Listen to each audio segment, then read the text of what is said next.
শেষ মুহূর্তের ঈদ কেনাকাটায় জমে উঠেছে রাজশাহীর বাজার। এবার ভারতীয় পোশাকের তেমন কালেকশন না থাকলেও দেশি ও পাকিস্তানি পোশাকের দাপট রয়েছে। তবে উচ্চ মূল্যের কারণে রাজশাহীর ঈদ বাজারের চিত্র অন্য বছরের চেয়ে অনেকটাই ভিন্ন। বরাবরই ঈদের বাজারে রাজশাহীর মার্কেটগুলো ভারতীয় পোশাকে ভরপুর থাকতো, কিন্তু এবার বদলে গেছে চিত্র।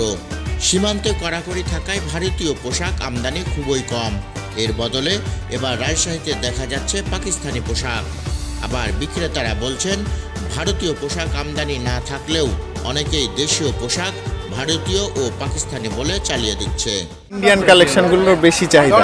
দিল্লি বুটিক্সের ড্রেস বলেন, আপনার ওই যে লাহোরি পাকিস্তানি এগুলো টাইপের ড্রেসগুলোর বেশি চাহিদা। এবার পাকিস্তানি বলতে গেলে আসলে ওইরকম কোনোটাই না, আমাদের দেশীয় পণ্যকে পাকিস্তানি বলে, ঠিক আছে? পাকিস্তানি বলে, এটা কিন্তু আসলে পাকিস্তান থেকে কোনো ড্রেস আসে না।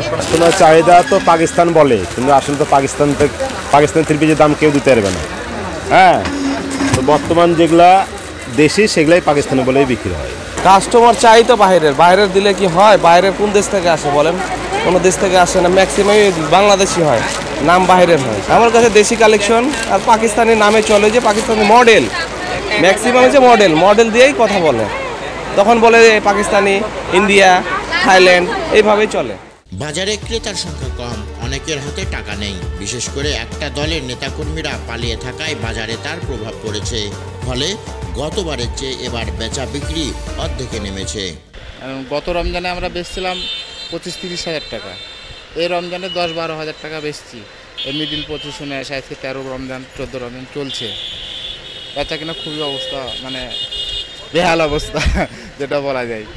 বেচা বিক্রি এখন মানুষের হাতে মানে টাকা পয়সা বাইরে নাগাল, তো যিনারা জন কেনাকাটা করবে তারাই তো আপনার দেশে নাই, কেনাকাটা করবে কারা? জনসাধারণের হাতে তো আর টাকা পয়সা নাই। জনসাধারণের হাতে টাকা পয়সা থাকলে তো কেনাকাটা করবে। বেচা কেনা এবার মানে 1/2% না, মানে পরিস্থিতি খুবই খারাপ।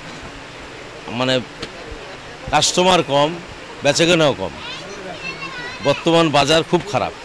বাজার ঘুরে দেখা গেছে ক্রেতাদের মধ্যে অনেকেই পোশাকের দাম নিয়ে অসন্তুষ্ট। প্রতি বছর যে বাজেট নিয়ে কেনাকাটা করেন, এবার তা মিলছে না। বাজেট কমছে বা বাড়ছে বুঝছি না, কিন্তু দোকানে বাজেট অনেক, মানে তাদের হিসেবে দাম অনেক। বাজেটও বেশি, আবার দামটাও বেশি, ডাবল মনে হচ্ছে ম্যাক্সিমাম ক্ষেত্রে, ডাবল বা ডাবলের কাছাকাছি। দাম তো অনেক বেশি, যেটা দাম তার থেকেও 3 ডবল বেশি যাচ্ছে দোকানদার। সেই বাজেটে আমাদের হচ্ছে না, বিগত বছরে যেটা হয়েছে এবার মনে হচ্ছে যে আমাদের নাগালের বাহিরে হয়ে গিয়েছে। রমজানের শুরু থেকে বাজারে মন্দা ভাব থাকলেও শেষ মুহূর্তের কেনাকাটা বেড়েছে।